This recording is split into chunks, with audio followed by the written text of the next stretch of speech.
Lumipas pa ang ilang linggo at bumuti na rin ang pagbubuntis ko. Nasa second trimester na ako. And as of now, nag-subside na ang mga morning sickness ko. Not only that, according to my OB ay makapit na raw ang bata sa sinapupunan ko at malayo na sa panganib. Kung kaya't maaari na akong gumalaw ng normal. Though, hindi pa rin ako hinahayaang gumawa ng ibang gawaing bahay ni Alex, ay naisisingit ko naman ang pagluluto sa kanya. Bagay na kinahiligan ko namang gawin ngayon. Matapos akong turuan ng mama ni Alex about baking, ay naging pastime ko na ang pagbe-bake. Hindi naman naging KJ si Alex at hinayaan lang ako sa bagong hilig. He even bought me some baking utensils at mga ingredients na kailangan ko. Natakot ata siya sa banta kong babalik sa dati kong trabaho, kaya tetot, full supportive siya sa akin. Simula nang matapos ako ng college ay nagtrabaho na ako at ngayon lang ako natambay ng matagal. Along the way, nakapag-adjust na rin ako sa bagong buhay kasama si Alex. Unti-unti, natututunan ko na ring sumabay sa mundong ginagalawan niya. Isa na rito ang pakikisalamuha sa mga malapit na kaibigan ni Alex.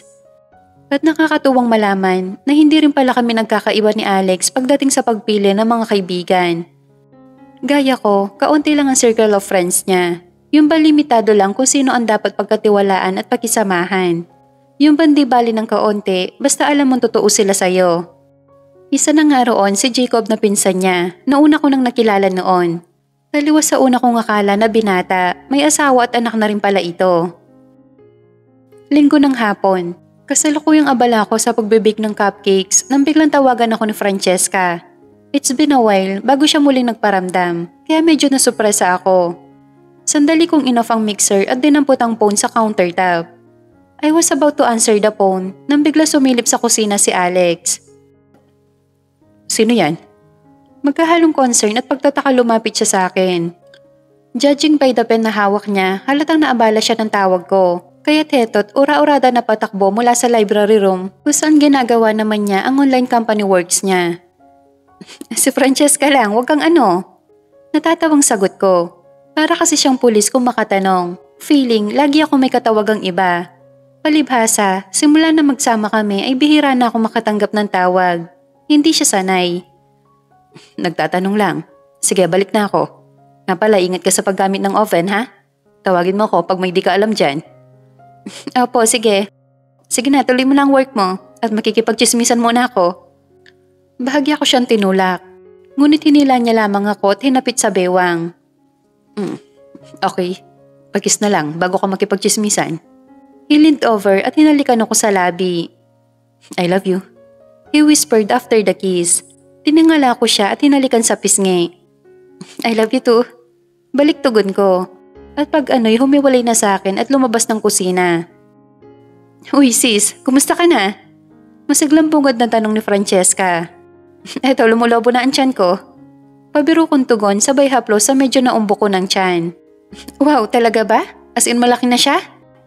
Parang hindi naman halata sa huling pictures na sinend mo. Kasi nga maluwag yung dress ko, kaya hindi halata. But yeah, medyo malaki na siya. 5 months pa lang pero ang bilis niya lumaki. Ganun ba? Well, that's understandable. Malaking tao si Alex. So definitely, malaking lahi yan dinadala mo. Napakaswerte mo talaga. At least, mabibigyan mo na magandang height ang baby mo. Better than sa ex mo na hindi man lang umabot ng 6 feet. Naikot ko ang mga mata. Of all people, talagang siya pa ang nabanggit mo? Iba ka rin ano? Napahagik-gik siya. Sorry naman. By the way, speaking of your ex, alam mo bang hindi natuloy ang kasal nila ng sis mo? Kailangan ko pa bang malaman yan? Wala lang. Nasabi lang ni mami sa akin.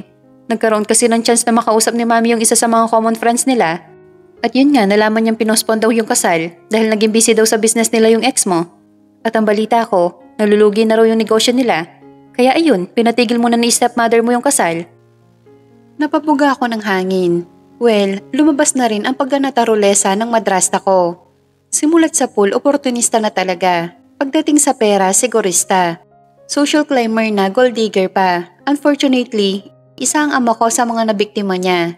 Wala magaling manggoyo ng lalaki. No wonder, naman na rin ng anak. Totoo nga siguro ang kasabihang kung ano ang puno, siya rin ang bunga. At ito pa ang chika.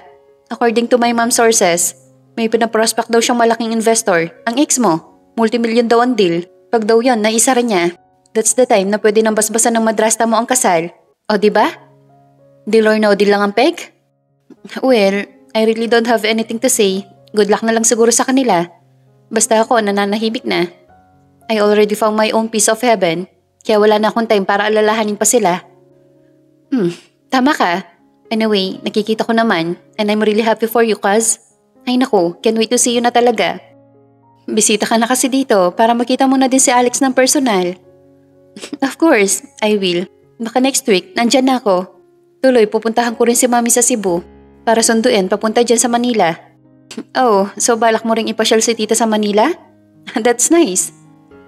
Anong ipasyal? Hindi no? Naku, hindi mo pa pala alam ano? Alam na ano? Oh my God, I forgot to inform you. May binabalak na reunion si Lola for the whole clan this month. Gaganapin niya yun sa birthday niya mismo. Ano? Talaga ba? Oo, at mahigpit niya akong binili na nasabihan ka. Hindi ka raw niya makontak ng personal, kaya ako talaga ang kinausap niya para dito. Hindi ka agad ako nakakibo. It's been years mula nang huli kong makita ang abuela. Ewan, pero simula kasi nang mawala ang papa at nagkaroon ng problema sa buhay pag-ibig, sinubsob ko na ang sariling trabaho. Dahilan para pansamantalang mawala ang connection ko sa aking lola, na siyang naging pangalawang ina ko na din mula nang maulila ako sa aking mama. Miss na miss ka na ni Lola, kaya pinangako ko sa kanya na gagawin ko ang lahat, umattend ka lang sa reunion. Tila kinurot ang puso ko sa sinabi niya. Parang nai-imagine ko na ang lungkot sa mukha ng aking abuela. Tuloy para ko nasabik na makita siya. Miss ko na din siya, Francesca, pero hindi ko alam kung paano siya haharapin sa kalagayan ko ngayon. Napaka-konserbatibo pa naman niya, nahihiya ako. Ano ka ba? Problema ba yon? Isama mo si Alex at ipakita mo siya. Believe me, hindi na magtatanong yun ng kung ano-ano. Ganun lang? Yes, ganun lang. Kaya tigilan mo na yung pag-aalala mo. We will go together to the reunion. Aba, malay mo doon nasabihin ni Lola ang last will and testament niya.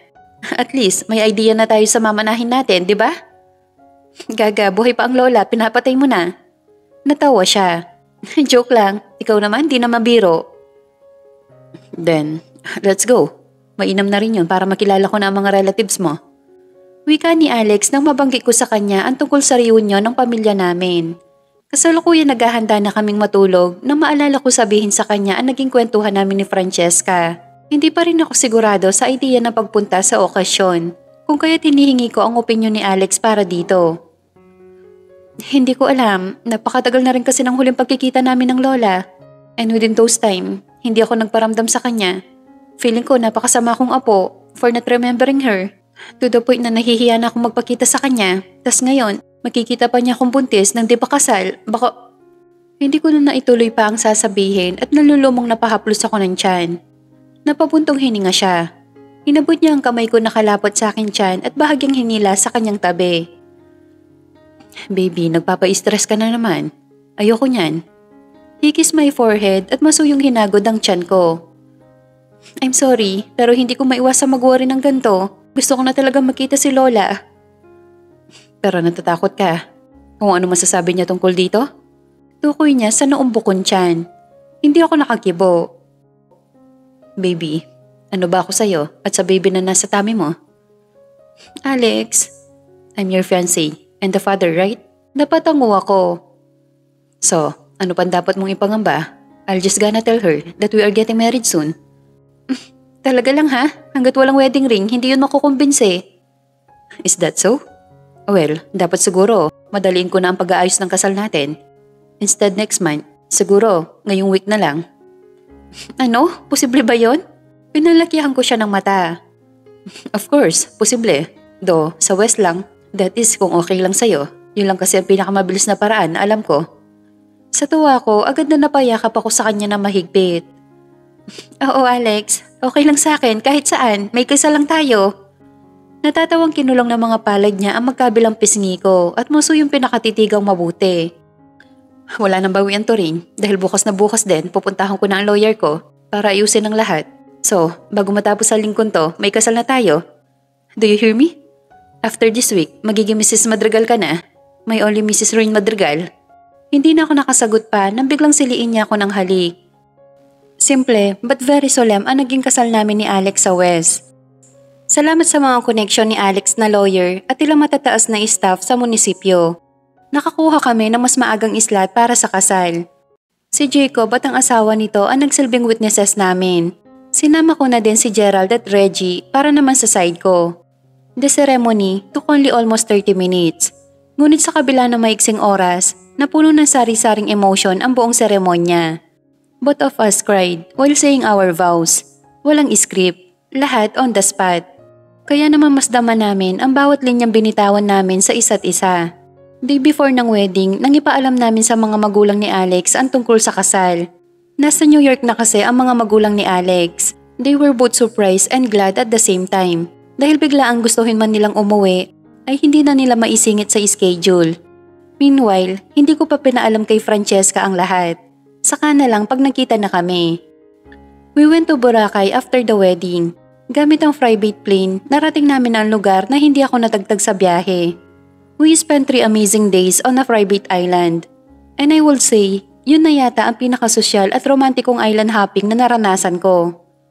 Romantic dinner in a yacht, slept in a big cottage built in the middle of the sea habang nalimliman ng haring buwan. It was so breathtaking, to the point na parang ayaw ko nangang umalis sa lugar. But unfortunately, hindi pa pwede. After the short honeymoon, we went back to Manila. 2 days fast forward, nakareceive ako ng invitasyon sa aking lola. Siyempre pa, pinaabot niya ito kay Francesca, na siya naman pinadala sa akin. Sa isang 5-star hotel gaganapin ang party ng lola, kung kaya't obligadong mag-formal attire kami ni Alex. Do, hindi pa naman halata masyado ang tiyan ko, pinili ko pa rin magsuot na medyo maluwang na spaghetti strap cocktail dress. Meanwhile, hindi rin nagpahuli ang mister ko na nakatuksido. He's looking so damn fine and expensive. Halos maghabaan ang mga leg ng mga naroon nang pumasok kami sa venue. Siyempre pa, damay na rin ako. The sudden attention made me feel uncomfortable. Napakapit tuloy ako ng mahigpit sa braso ni Alex. Nakaramdam naman ito at bahagyang pinisil ng isang kamay niya ang palad ko nakakapit sa kanya. Relax. I'm here. Wait, nasa na ba ang pinsan mo? Kalmadong wika niya sabay linga sa paligid, as if hindi alintana ang mga atensyon pinupukol ng mga taong nasa paligid namin. Sandaling nalimot ko ang pagkailang at napagaya ng lingon sa kanya. Oo nga, nasa na nga ba ang lokarit na yon? I tried to find Francesca o kahit sino maaring kakilala ko. But unfortunately, sa tagalata ng pagkakalayo ko, ni isa wala na akong mamukaan sa kanila. Not until I found someone very familiar. Ilan di pa mula sa kinatatayuan ko, natagpuan ko ang stepmother ko. She was staring at me, totally confused. As if she trying to figure out my identity. Actually, nasupresa din ako sa nakita. Hindi ko lang pinahalata. Ewan ko ba, but as soon as I realized, imbis na kabahan, biglang tumaas ang presyon ng dugo ko. Not only that, namataan ko din ang ilang pangkontrabida sa buhay ko na lalong nagpatindi ng galit ko sa mga sandaling yon. My stepsister and my ex. Magkahawak ang kamay. Halos sabay silang tumingin sa akin direksyon. They look surprised at first, ngunit agad din nagbawi ng tingin na mag-cross ang aming mga paningin. Nagpupuyos ang damdamin ko na napakuyom ng kamao, ang kakapal ng mga mukha at talaga nagawa pang pumunta sa birthday ng aking lola. Marahas akong napabuntong hininga. Do you know them? Nagawa tensyon ni Alex sa akin. Tila naman ako nahimasmasan at tiningala siya. Oo, siya ang stepmother ko at ang babaeng nasa likuran niya. Is your stepsister, right? Oo, siya nga. She looks nothing like you. Mas maganda ka. Bulong niya sabay halik sa aking pisngi. Sa kabila ng nagiinit kong ulo, sandaling pinakalman niya ang damdamin ko. Bulero. Ingus ko, sabay abrisyete sa braso niya. Nagsasabi ako ng totoo, babe. Honestly, nagtataka nga ako kung bakit nagawa kang iwan ng ex mo. Gayong mas maganda ka namang hamak kaysa sa stepsister mo. By the way, yung ba lalaking yun ng ex mo? Nalaki ang mga mata ko. Oo. Pag-amin ko, napatango siya. Funny. But I think I already met this guy. Muli ako napatingala sa kanya. Anong ibig mo sabihin? He paused for a while at bahagyang pinilig ang ulo. May pag-aari ba silang kumpanya that involves the fishing industry? As far as I remember, his family owns some fishing ships. Kilala silang supplier ng mga local fishing vessel. Why? Do you know them? I guess, yes. As a matter of fact, I think nagharap na kami. Look at him. Sabay kaway niya sa direksyon ng ex ko. Nilingon ko ito at sa pagtataka ko, nakita kong gumuhit ang gulat sa mukha ng gago kong ex. Rain, gusto mo bang gumante? Ha? Just say yes at ora mismo. Dito sa lugar na to, igaganti kita.